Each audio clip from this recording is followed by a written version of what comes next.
Dude, it's got a nice beat.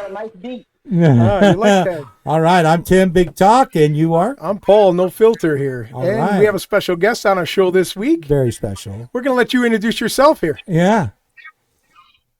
Well, hey, two fat guys. Thank you so much for having me on.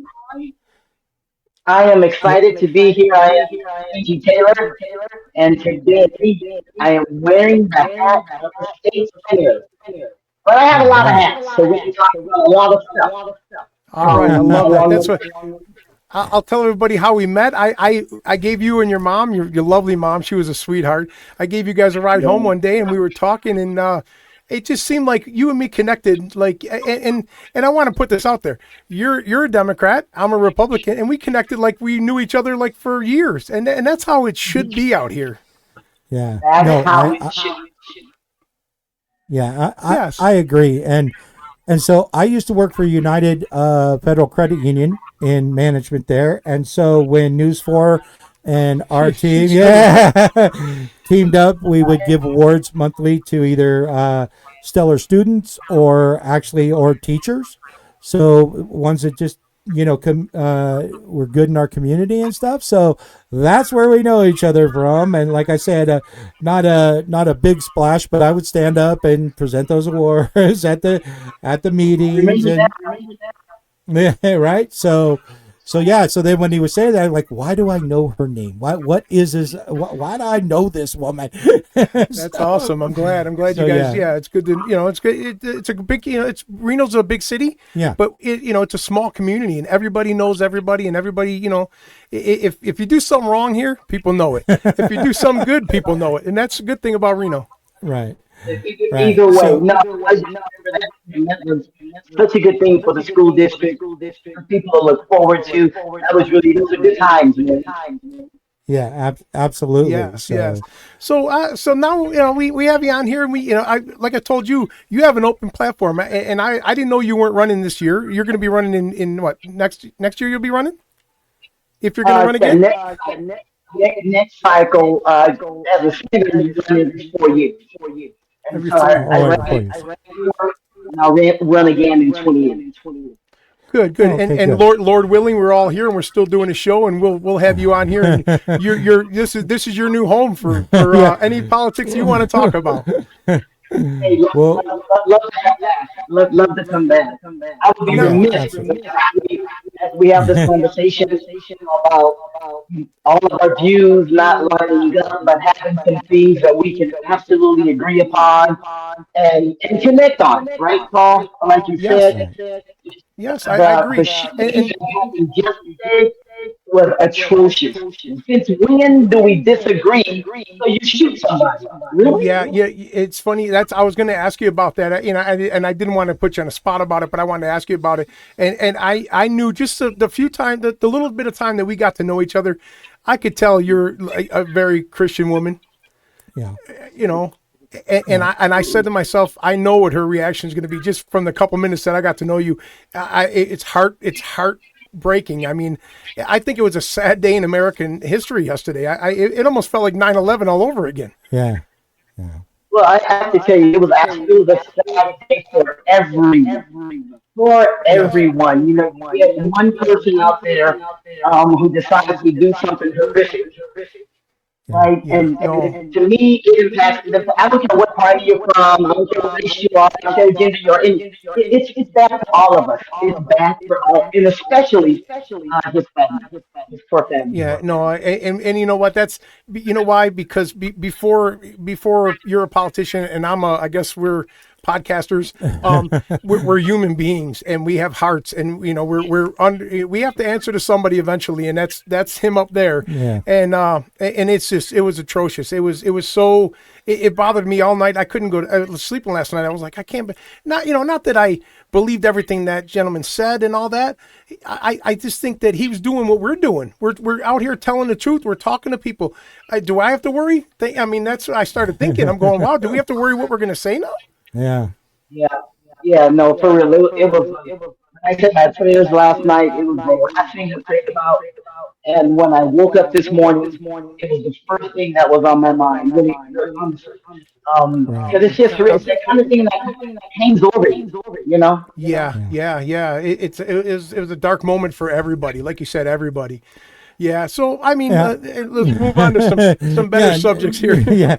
Yeah. But we appreciate your, your comment on that and stuff. And I'm sure that everybody that is around you appreciates that too. Yeah, I'm So sure. we thank you very much. And we do want to give you a forum. And I do have a couple things, off your text about what we're talking about and stuff. And I did listen to your, I went in and watched your tape when the news was interviewing you when you were running, last year. Yeah, I did And too. I did too. I yeah, like went that. in and talked about it. And one of the things that you said, and obviously, being in education, leading educators, you did say one of the things you wanted to talk about was education. And so with education the way it's been, lately, what kinds of things are you working on and trying to get out there, and that you want the people to know that this is good for Nevada's education. That's a really good question. I believe education is, if not the primary issue, it's certainly one of the primary issues that we just got to get our arms around better in today. Education Yeah. is near and dear to my heart. It changed me. It changed my life. It changed my family. I know the power of education. But we got to do better, though. We got to do better. I also listened to I was listening to it because I wanted to get to know you a little more on the senator side of it, and I listened to you talking about reduced lunches and free lunches, and I don't look like I missed a lot of lunches because I didn't, but I got reduced lunches and free lunches in school. My mom worked 2 jobs just to raise a single fat kid. So so I mean I agree. I think these kids should. I've always been in the sense of, I think the school system should actually make them wear uniforms. It would take a lot more pressure off of the parents having to go buy them all these fancy clothes, and this way they go there to just do what they're supposed to do, is learn and get educated. Yeah. Yep. And Yeah. you take that stigma away from those families. Sounds like yours, Paul, and like mine. When your family, your mom, single mom as well. Can't buy you all the latest and the greatest, and that peer pressure, middle school, high school. If you're wearing the same thing, Yes. it takes that off the table. I agree. I've always Yeah. thought that, and like the lunches. I mean, I used to maybe eat a couple extra lunches, but Yeah. Yeah. I liked it. I didn't have to worry about, my mom didn't have to worry about making extra money to give me lunches to bring to school, and it takes the Right. pressure off. I just went to school and had fun and learned. Yeah. And Yeah, there was. and there's research that says if kids are hungry, when they're hungry, you can't learn. And we want kids Right. to learn. I Yeah, agree. no, I agree. 100%. And us too. I grew up in a middle class family, if that's what you want to call it. But there were times when we were flush, things were good, and there were other times where I had to take advantage of those. I had to go early, and as a fat kid, I was there right when the lunch lady opened the door.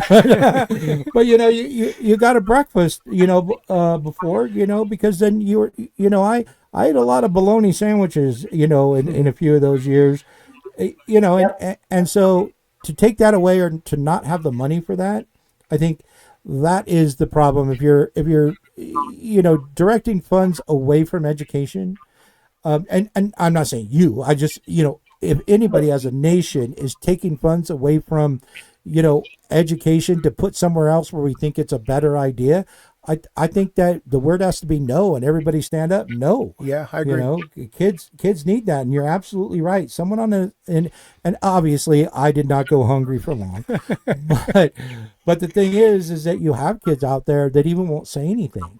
It's like they're too Yeah. embarrassed to come to school and say we have nothing in the fridge. So if the school's going to Mhm. provide that, that just brings up elevates that child, Yeah. and then also too, you like you said, you can't learn on an empty stomach. No, you're No. worried about, you're hungry, you're starving, your stomach's grumbling, and it's not good for the kids. No, So no. anything we can do Well, for think about for you on that. Yeah, no, I appreciate that. Because look, as a adult, I don't like it when I'm hungry. I'm not at my best when I'm hungry, right? We call it hangry. Yeah. We're hangry.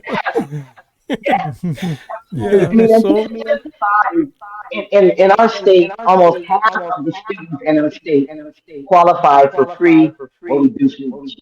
Something like Oh, wow. 48% in the see, state. I think they should just give it to them all. I mean, we waste more. We waste, and we, we're going to get on another subject about housing.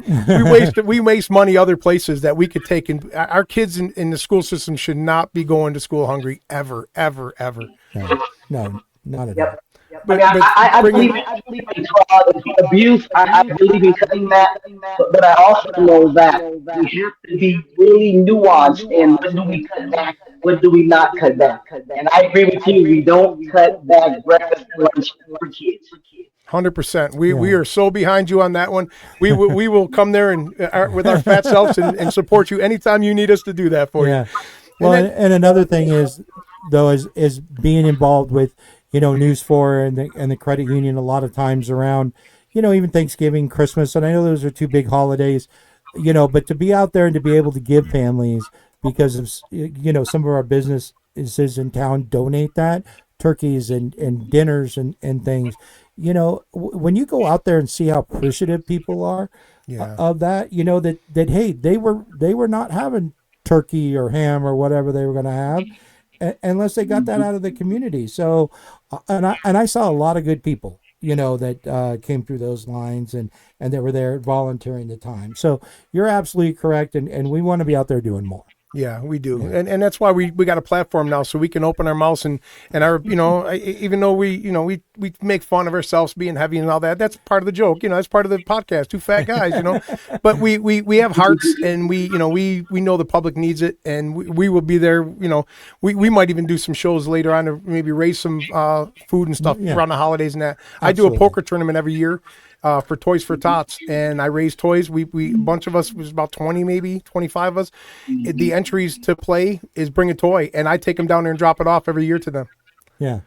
That's Yeah. So cool. That's yeah, it's really great. So, but I do want to ask you another question. I'm going to give you totally the floor here because, this is something that you had put down that you know about and discuss.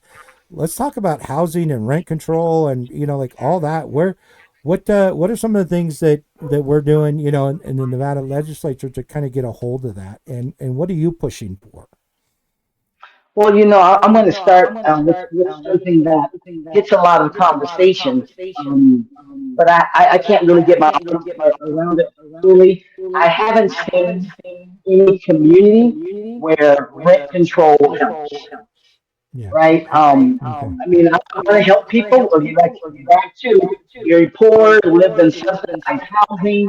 So grateful for having that, because who knows where we would have been. Um, but I just haven't seen it work well. And so we have to get more creative and innovative around how do we stabilize it, right? How do we make sure people don't, your rent doesn't go up by 50% a year? I mean, those, Right. especially for older, for seniors. I have Sun Valley in my district. They have, a lot of mobiles, trailers out there, manufactured housing and so on. So a lot of parks, right? That people have to have their homes on. And in one case, I had a woman come to me, she's senior, she and her husband, seniors, retired, fixed income, and the rent for their space in a very small trailer park went up like by a third.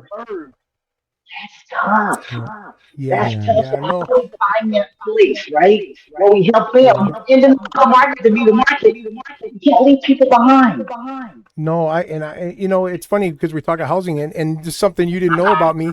I worked 11 years in the housing authority. I worked for a housing authority in 11 years in Niagara Falls, New York. So Wow. I know a little bit about housing because I worked there. Like I said, 11 years, and the one thing that bothered me the most, and I don't know who takes care of this. I think it's upper level of government, HUD, right? HUD is a little higher up. I don't know. Okay, so Yeah. one year, yeah, what?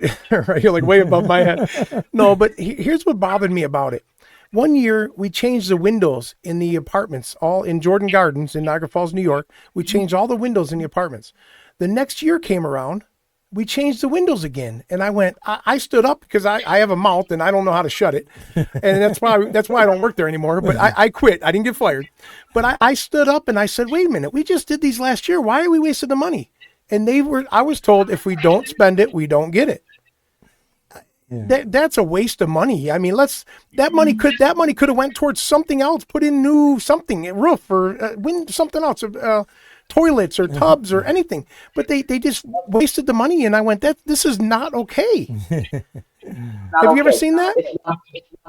Well, yeah, I think that government, so to speak, right, has that reputation of if we don't spend it, we lose it, and then our budget next year will be reduced, Right. Right. Right. right? And so you have to think differently about that. If you need it, use it, and if someone turns the money back in, you shouldn't penalize them. Right. Right. I Because maybe agree. I you mean, thought you could spend it and you couldn't. You shouldn't lose it in the future.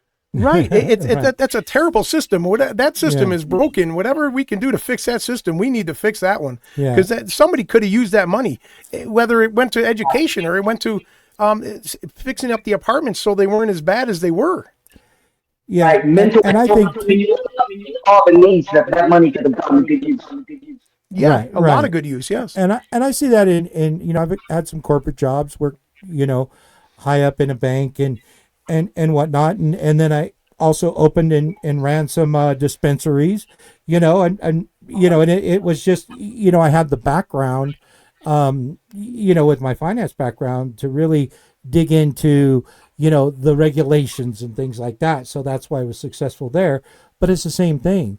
They give you a budget, and everybody's trying to spend this budget because again they look at it and they go, oh well, you had 20,000 this year to spend and you only spent 14, so now next year is your new budget is 14.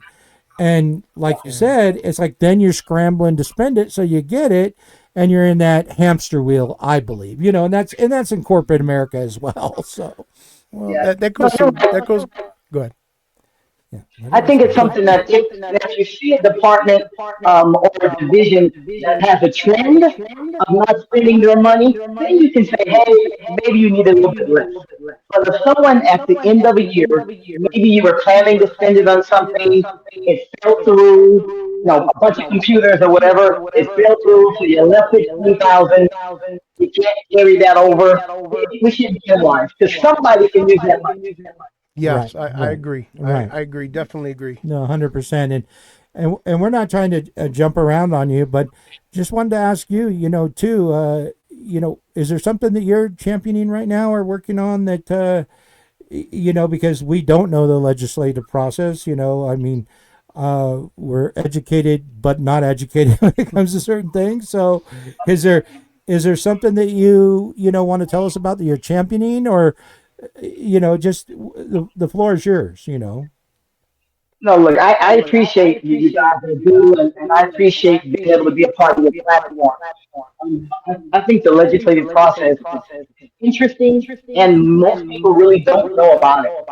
So I'm Right. certainly happy to talk about the process and how people can get involved. Right? I mean, Okay. Yeah, it's the absolutely. people's house, right? Right. It's the people's house. And although we're one of the few states that meets, every other year, most states meet every year. We're one of the few that do that. That time when we're in session, I mean, there are citizen lobbyists. You don't have to be big time paid lobbyists and so on. That come down. They get meetings with us and they talk about what's important to them and share their perspective. And believe it or not, that stuff leads to bills. The bill that I am most proud of from this past session came from a constituent, someone I met when I was on the school board, Okay. Right. and then I was in the assembly, and so she came down with a group of folks, and had got a meeting with me. I asked about her daughter. Her daughter, is severely disabled, very bright, but severely disabled physically. And we just began to talk about how are things going and so on. How's your daughter?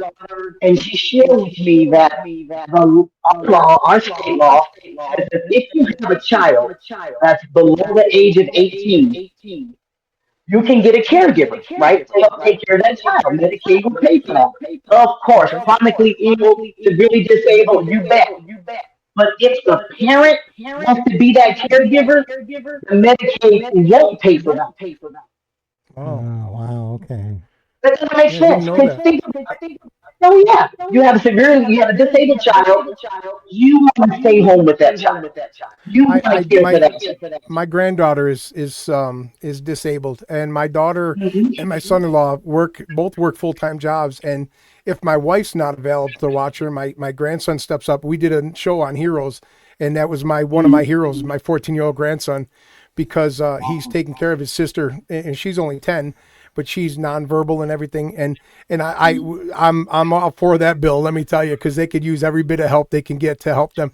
I mean, you know how it is, the economy these days. Both parents have to work, and with the disabled child at home, it's hard. You can't just have somebody babysit. There's a different.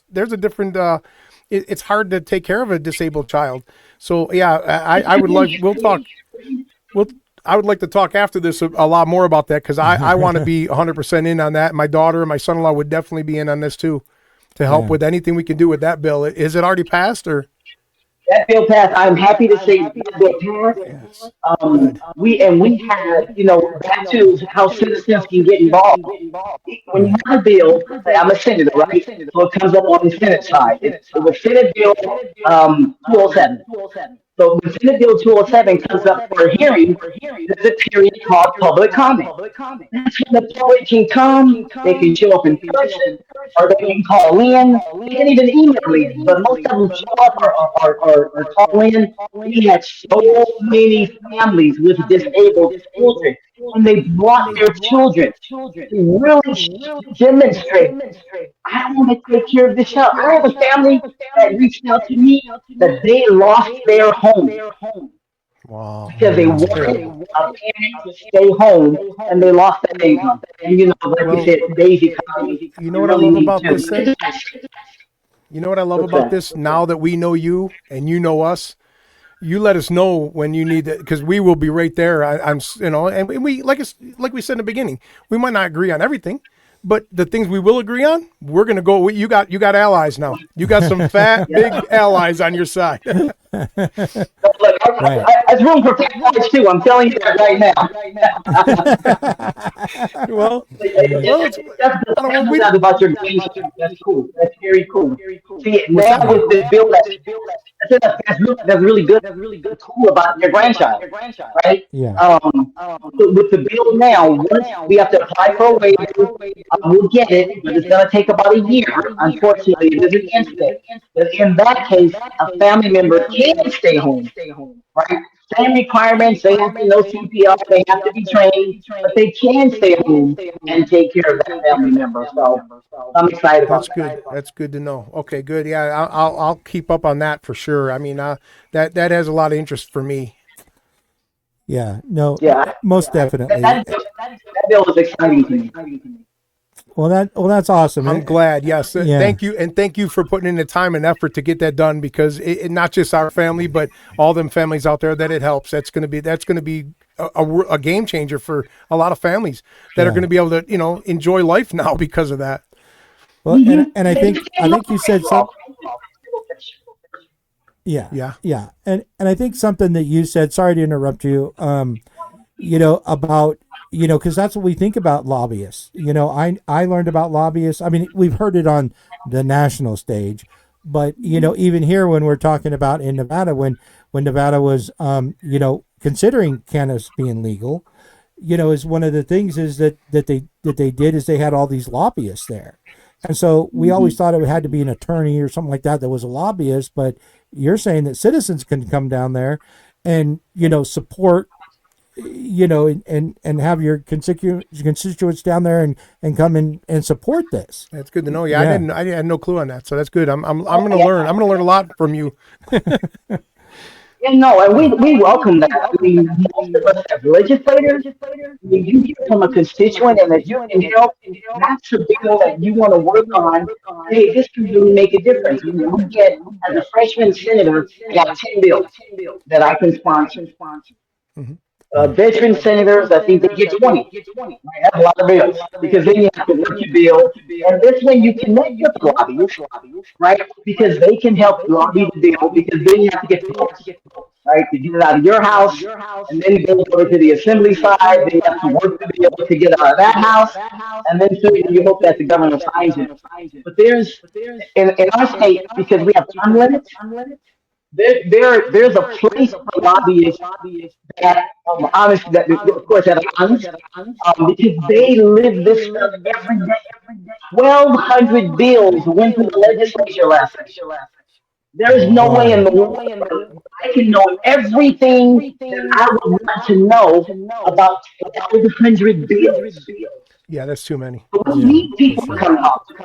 We need because I'm making decisions about something I've never thought of before.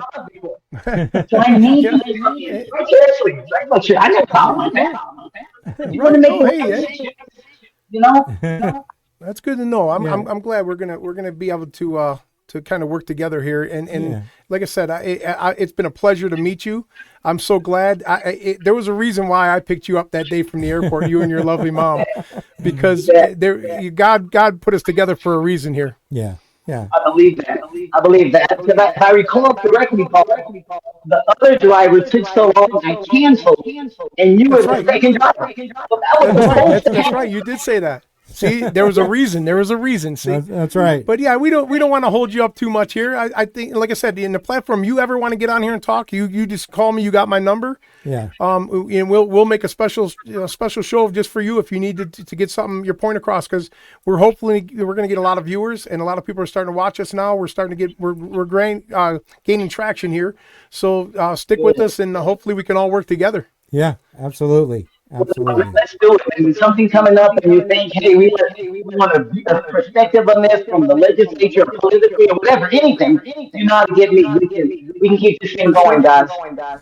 For sure. Hey, thank you so much. Absolutely. It's been a pleasure having you on, and Yeah. we'll send you the link so you can share this with all your friends and family and everybody.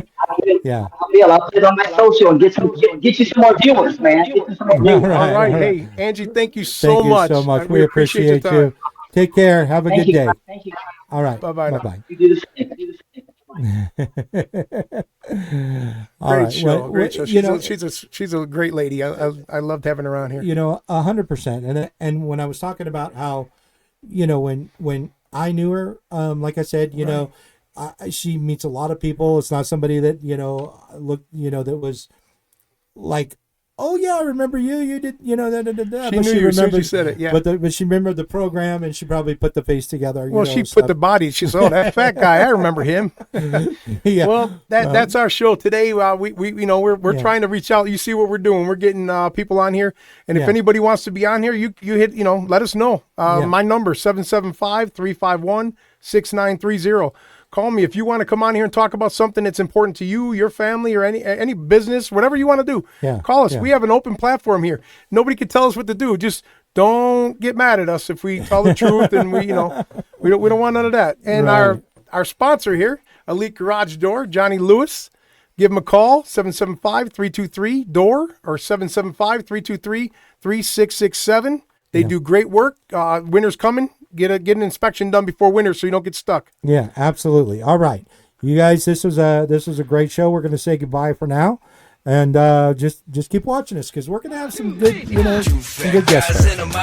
We're not going nowhere. Nope, we're here. Two fat guys in a microphone. Big talk, no filter. Filter.